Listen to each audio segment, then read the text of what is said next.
I'm going to take you on a trip far away from the here and now, and into reflections upon what does it mean to be a collective designer? What has it meant during, say, 100 years, or more specifically, during the last 50 years, to be a co-designer?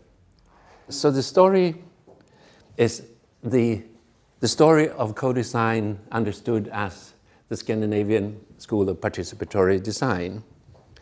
To frame it in these 50 years, we go back and start in the prologue with the Bauhaus and how collaborative or collective design emerged after World War I. The story I tell is not an objective story of co-design. Most of it, just not the prologue, which is the history from Bauhaus and on to 1968. Of course, there's other sources, and from 2018 and forwards, there's other sources, but because that'll be you, what you make out of this and how you think about the future. For the rest of it, I tell the story from the perspective of being one locally involved in these things, and of course there could be many other entrances to the story, but the proof is that in some way I was there and can tell the story from that. The negative thing is, of course, that I'm strongly biased by my own interpretation of the situation. So after the prologue, we go into the 70s and the idea of democracy at work as the challenge for co-design. I've called this the first collective turn. And then we go on to the first design turn, which happens in the 80s and becomes not a question so much about democracy at work, but about questions of skills. What kind of skills do people have, and what kind of skills can people have at the workplace? And how can design support skill rather than de-skill people? Then we move on to the 90s and the second collective turn, which goes into ideas and fields of collaborative computer systems or computer systems for collaborative work. From then on, we go on to the turn of the century and where this school was set up, and the idea of a digital Bauhaus, looking at this as a second design turn, going on to the first decade of this century, and the third collective turn, which I've called marginal and cosmopolitical design collectives, publics in the making. You'll get explanation for this as we go along. As we're sitting here, there is an exhibition in Stuttgart. The exhibition is called 50 years, after 50 years with the Bauhaus. There was an exhibition in Stuttgart 1968, in May 1968, celebrating 50 years of the Bauhaus. And now, 50 years later, there is again an exhibition looking at, now with another 50 years of perspective, how do we see the Bauhaus and how we saw the Bauhaus 50 years ago. And the pictures here, these are students at the Bauhaus doing some workshop stuff. These are the students being out demonstrating against war. And this is the founder of Bauhaus, Walter Gropius, but not in 1918, 1919, but in 1968 at this exhibition in Stuttgart, talking to the students, and not the students from the Bauhaus, because the Bauhaus did only exist for 14 years, but to students from Ulm, which you could say is the predecessor, the Hochschule für Gestaltung in Ulm, which was the predecessor of Bauhaus after the Second World War, and the authorities were closing down the design school in Ulm, and the students were in Stuttgart protesting, and Walter Gropius was talking to them, and they were very angry. The thing I want to point out right now then is that Bauhaus emerged out of the First World War in the Weimar Republic in Germany, where people gathered to try to come up with ideas of how to unite art and technology and to do socially useful productions, in short. And they had a very special program for this based on the workshops. You should do things, but you should also have fun. You should party, you should do exhibitions, you should socialize, you should demonstrate. It was a form of life, and it was, many of the teachers were revolutionaries. They joined the Bauhaus because they were tired of war and wanted a better world, and they wanted to use their artistic and designer skills for that. And it's a very shiny story, and of course it was closed down by the National Socialists, 3 times, first in Weimar, then in Dessau, and finally in Berlin. And it teaches spread over the world. And you could say that Bauhaus was the beginning of design as we know it. We can discuss how collective it was, or how much co-design it was. There was one co-design idea that was very prominent in the beginning, and it was the idea of the Gesamtkunstwerk. The idea that architects, builders, craftspeople, artists together form a piece of work. So it's collaborative in the sense that it doesn't make a difference between fine art and more craft competition. So it's called Bauhaus because the Bauhütten was the basic idea behind it, where they together were with these different craftspeople came together to build churches. So we would not talk design if it wasn't for the Bauhaus. But it was also criticized later on in many ways. Some would say that what came out of the Bauhaus in terms of modern, rational products and systems was not too different from what Henry Ford was producing at the assembly line in his factories. Very similar principles of how artifacts should support rational behavior and movements, for instance. So that was one thing that when art was okay, well, how come it's so similar to some of those ideas? We are revolutionaries after all, aren't we? Another thing had to do with, was actually very popular among women to go to be at the Bauhaus. Actually, more women applied than men. It was proclaimed to be an open school that did not make a difference between the genders or sexes. But in reality, almost all of the women were only allowed into the textile workshops. It's also been criticized how all these fancy objects that were produced maybe more became a style than something that was a vehicle for changing society. And still, it's hard to think of collaborative, of co-design without the Bauhaus.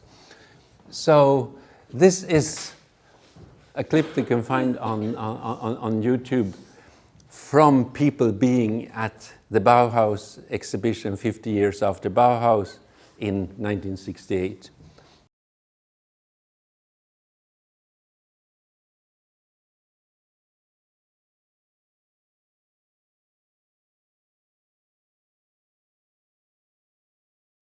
Okay, so this is how the Bauhaus was presented in 1968. In May 1968, a lot of dramatic things happened in in Europe and the Western world. Maybe best known is the student revolt at Sorbonne in 4th of May, I think, and that how workers joined that in different strikes. So when they had this exhibition. This was at the exact time when young people wanted change, both with their education and in society. And as I said, one of the group of students who really wanted change were the students from Hochschule für Gestaltung in Ulm. So, and as I said, the design school in Ulm was, you could say, the main, at least in Europe, the main predecessor of the Bauhaus, taking it up with a even stronger modernist twist in terms of producing artifacts that were very freed from decorations in all kinds of ways. The school was closed by the authorities because, as with the Bauhaus, at the same time it seemed like students wanted to do more than this. And the students came to the exhibition and protested there, and Walter Gropius tried to calm them down, but in the end the school was closed. And it has only appeared in the last 20 years or something like that, or 15 years. And at that time, 68, I was not at that exhibition. I did not know that Bauhaus existed. I've never heard about Bauhaus. I had maybe heard a little bit about Nordic Design, which you could say was one kind of offspring of Bauhaus. So in the Social Democrat reform program of the Swedish society on the idea of building the welfare state, architects and designers became important actors in creating the new folkhemmet, the welfare state. And many of the principles from the Bauhaus of rational products produced at reasonable prices were also part of their vision. But they also shared the, say, at that time, democratic socialist vision that this should be for everyone. There was an old saying in Sweden from earlier on, it's called vackrare vardagsvara för de många människorna. More beautiful everyday objects for everyone. But then you can discuss how collective, how collaborative, how much co-design was this. This was basically, it was made for people to live collectively, but it was made by the great designers like Asplund and others. So they were expert designers who designed good environments and objects for people. They were not co-designers, I guess one can say, with exceptions, of course. This is within the frame where Scandinavian participatory design emerges.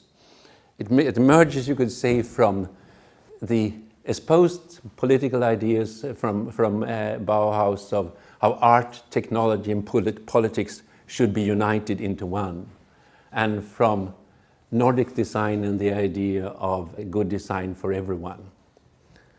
And maybe not so clear at that time, it did not really acknowledge that the Bauhaus idea of some kind of social revolution had more or less evolved into a certain style of how you use steel and other material.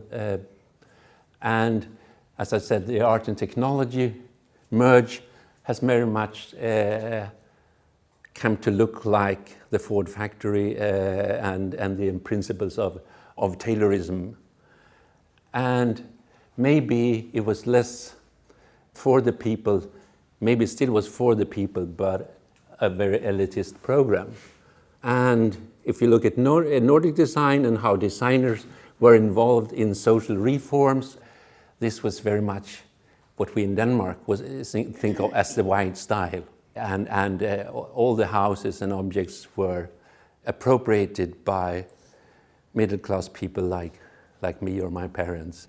And functionalism, which was in one way a great idea of Nordic design, maybe it more in the 50s, when we move up to the 50s and see, it becomes a sales pitch when we go to New York or to the US to sell the Nordic style, then it's more maybe a sales pitch than it's something for social change. Maybe all this wasn't clear when in the early 70s when the co-design movement started, but in one way or another it belongs to the background. So now we move into the 50 years of co-design after the Bauhaus and May 68. You should also say that 68 was not only student revolts, it was also the year when, for instance, Soviet marched into Czechoslovakia. It was a year with very aggressive war policy from the United States in Vietnam. There were many things happening in the world at that time. I worked with computers in 1968. So this is also a story about technology, because a lot of the participatory design movement has been associated with technology, especially computer technology. And in '68, I worked as a computer operator. To operate a computer at that time meant to sit in a room with a computer of this size.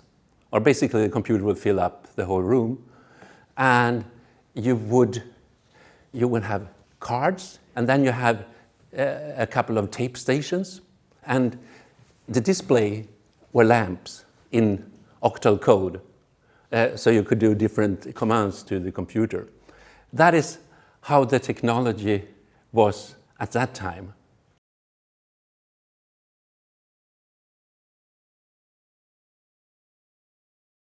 Now I'll move on to the beginning of the 70s, and things start to happen. The first collective turn takes place in the early 70s. During the 70s, we get the first of these computers. This is the first Apple computer. We'll see a lot of Apple computers as we go along to see how from 76. And it was an assembly kit that you could buy and assemble your own computer, one of the first personal computers. In the early 70s, we had the background of 1968, and in the Scandinavian countries, the idea of industrial democracy had become quite strong. It was an idea from the 20s and was basically saying that democracy should not stop at the factory gate. People should be allowed to have a democratic influence at the workplace, not only at elections every fourth year, but also where they were most of the time, at the workplace. It was actually by the assassinated Prime Minister Olof Palme, the 70s was declared as the decade when democracy was going to go beyond the factory gate. And in Norway, the trade, you should also know that this all grows in a situation quite different from many other countries, quite different from how Scandinavian countries are today as well, that almost 100% of workers belong to a trade union. The trade unions were, especially locally, were very strong actors in possible changes at the workplace. And one of the problems they were facing, they were this new monster technology called the computer, and sometimes called planning systems. And basically, they had no idea what to do with it. And the pioneers were metal workers at Kongsberg weapon factory in Norway. They were very worried about what this new technology was going to do to their jobs and to wages and so on. So they asked researchers, designers from the Norwegian Computing Center to find out about that. And these researchers produced a report for the Central Union, and as all reports, it just stayed there, collecting dust, nothing happened. So the trade union came back and said, nothing is happening. Can we do this in some other way? And I said, this is very much the beginning of the co-design movement, because they then looked into how could one develop a strategy where people locally did build up knowledge and based on that knowledge be able to negotiate with management on changes. And Norway at that time was against being part of the EEC, the European Economic Community, which later became EU and so on. The problem was for that movement to how do we organize, because the geography of Norway, people are very isolated. And this movement, NATO till EEC, they developed a strategy of support, central support to local activity, working with local groups who assembled material and worked with their own community on these issues. And it so happened that the researchers, designers who had got this assignment, they were part of that movement. So they brought that strategy to the metal workers, and not least to the metal workers at Kongsberg Weapon Factory. So to develop a strategy where central part of the union could support local activity in developing literacy and knowledge about how to deal with these new technologies and how to negotiate changes in relation to wages, skills, etc. That is one strong beginning of this movement. The leader of that group was my mentor, Christian Nygaard, who is, by the way, the only Scandinavian who has won the Turing Award, which is like the Nobel Prize for people in computer science, with something called object-oriented programming, something completely different. But he was a leader, and he was my mentor in many ways. So I studied with him and learned from him. Another very important source in building this up was the Brazilian liberation theologist Paulo Freire. Paulo Freire worked in different freiras in Brazil with programs of what they call conscientization. So their idea was that learning is not trying to bank something into the hands of people, but learning is as a question of social change where you, as a teacher, you're part of collecting the teaching material together with people, and then this material is sorted in a way and you work with this so you work with the local problems you have, but it raises issues that are broader. So for instance, it could be how do we solve something with fire, with woods and fire, etc. But it also opens up for questions of how are people in the freiras treated more generally. And Paulo Freire came to Stockholm in '72, I think, and us students, we were really thought this was fantastic.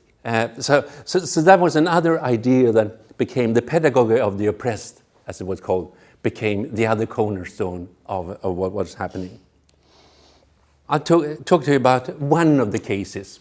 This is in a locomotive repair shop in Örebro. The workers there, who were all male, 55 years average age. We were towards the end of the 20s, so we were much younger. I had a colleague that was a little bit older.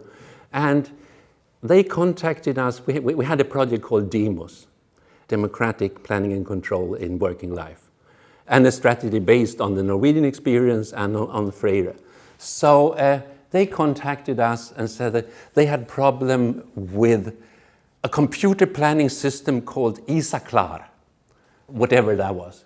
And they had no idea, but they were worried that it had to do that it would affect the speed of work.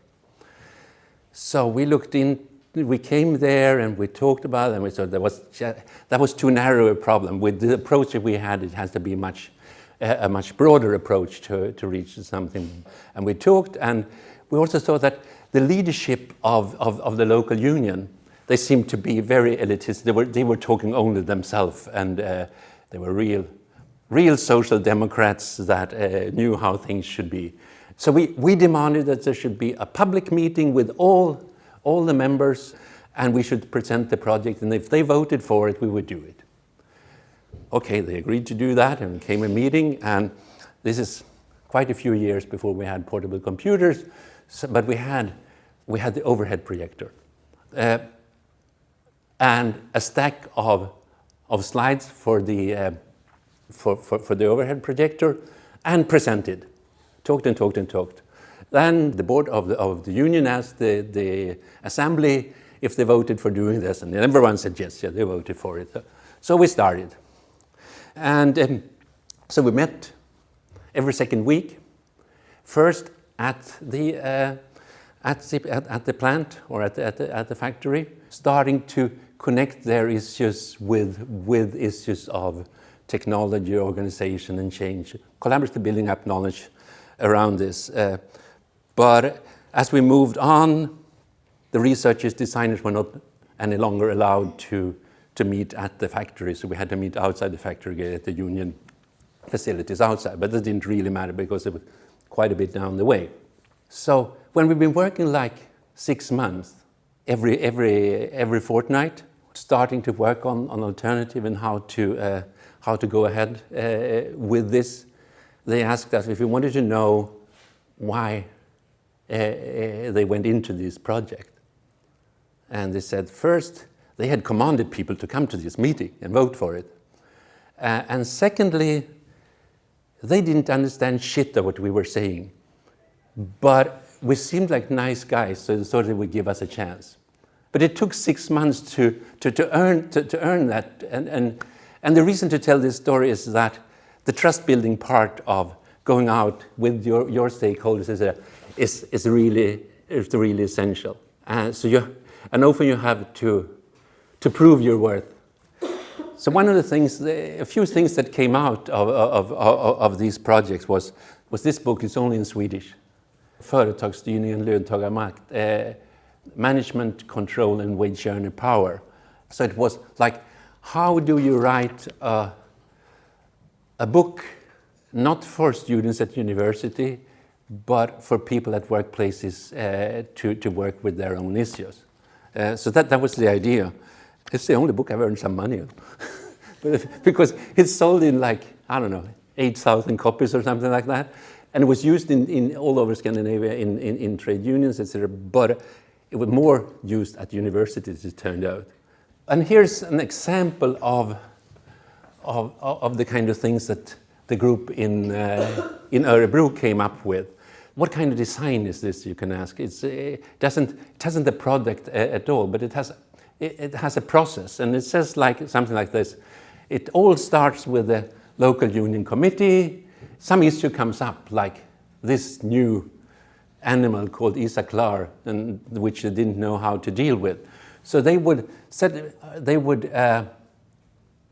down an investigative group that should work with this, and they would discuss what they're doing with their co-workers out on the shop floor, and they would be putting demands to the management project group, and there would be support from designers and from central level, but they will not have to do the negotiations. So when it comes to negotiation, the local committee negotiate with management on the issue. And you could say that this is a strange kind of design, but it made its way almost all the way into legislation, or at least to general agreements on how to deal with technology at the workplace. So to finish off the 70s and of course, things were not only happening in Scandinavia, things were happening in many other countries. In Holland, for instance, they did the science workshops at the universities where people could come and work. But really interesting was something that happened in England at the Lucas Airspace factory in 1976. Management decided to close down the factory. It was doing very bad, and the local union, instead of going home, they developed a plan for alternative production. So instead of producing for war, producing for artifacts that could be used in peace and everyday life, and they came up with a catalog and procedures for a lot of projects that they could produce with this, and a plan for how to implement that. This did not happen as they suggested, and I'll come back to that later on, but it was a really big influence for people who wanted to change production, to democratize the workplace. I think it's one of the first times we also see that it's not only a question of technology as tools for work, but it's also very clearly a question of what are you producing? What does it make a difference what you are producing or not? So to sum up the 70s, the participatory design, the Scandinavian version of it at least, or the co-design version, happened, you can say, in an era of the belief in that the workplace could be democratized. And towards the background of 1968 and revolutionary, maybe not movements, but thoughts in many parts of the world. And you could say that the knowledge regimes, if I can say so, that this was built up around was, on the one hand, the principle from Paulo Freire of the pedagogy of the oppressed. It was the Norwegian ideas of local knowledge production, and it started to be with Christian Nygård. There started also to be some ideas of theater as part of how knowledge could be produced, not least puppet theater, but I won't go into that. And there was an idea which was produced by Robert Jungk, who was very engaged, especially against nuclear power. He was a very, very famous scientist. He developed something called a future workshop. It was a format where you, on the one hand, could use rational scientific methods for planning, but in a creative and collaborative way.